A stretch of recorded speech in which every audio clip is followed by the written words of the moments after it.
علی جان، علی جان مرا شبانه غسل بده، شبانه کفن کن و شبانه به خاک بسپار.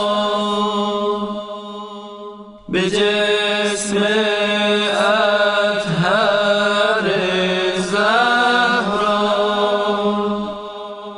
ولی آهسته آهسته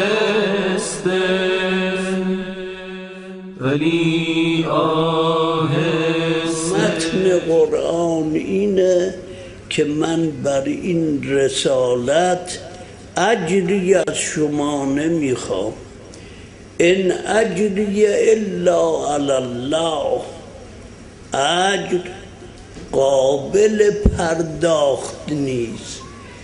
اجر من بر خداست، اما اگر خواستید اجری بدید قل لا اسألكم علیه اجرا الا المودة فی القربى. این آیه بس برای همه. اجر یک همچه رسالتی مودت به قرباست. اقرب خلق به او کیه؟ فاطمه زهراست. به اتفاق شیعه و سنی اقرب الناس الی فاطمه، از او دیگه کسی به من نزدیکتر نیست. این موقعیت صدیقه کبراست.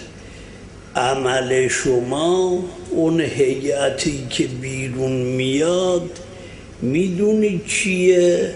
این عمل مصداق این آیه است. قل لا اسألكم علیه اجرا الا المودة فی القربى. همه خوابند علی بیدار، سرش بنهاده بر دیوار، بگرید با دلی خونبار ولی آهسته آهسته.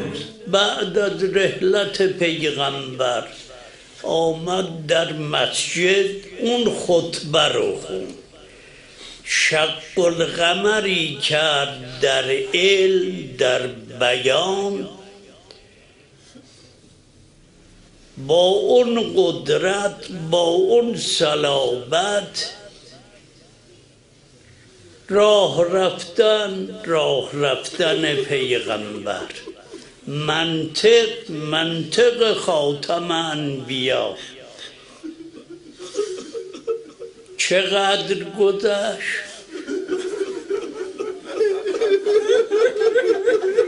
در این مدت شبی که بدن رو برداشتن، کانت کل خیال،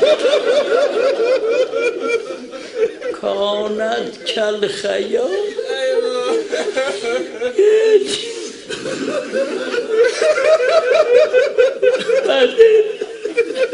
پیدا نبود.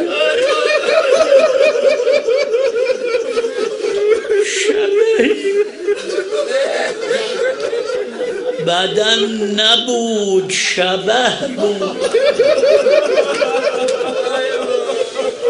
همچه بدنی، حالا فکر کنید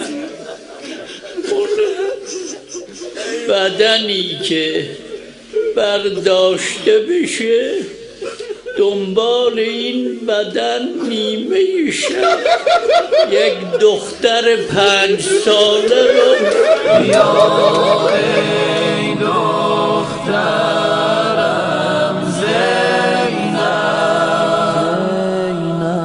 کنار مادرت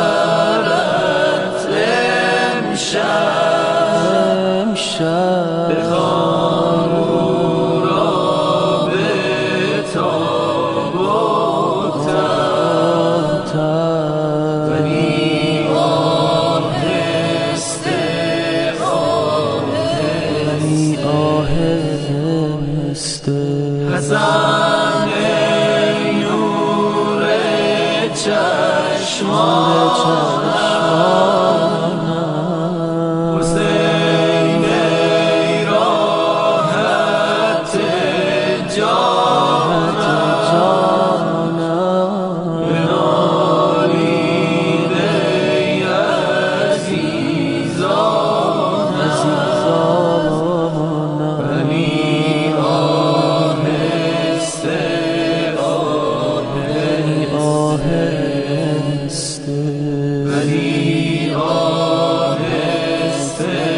است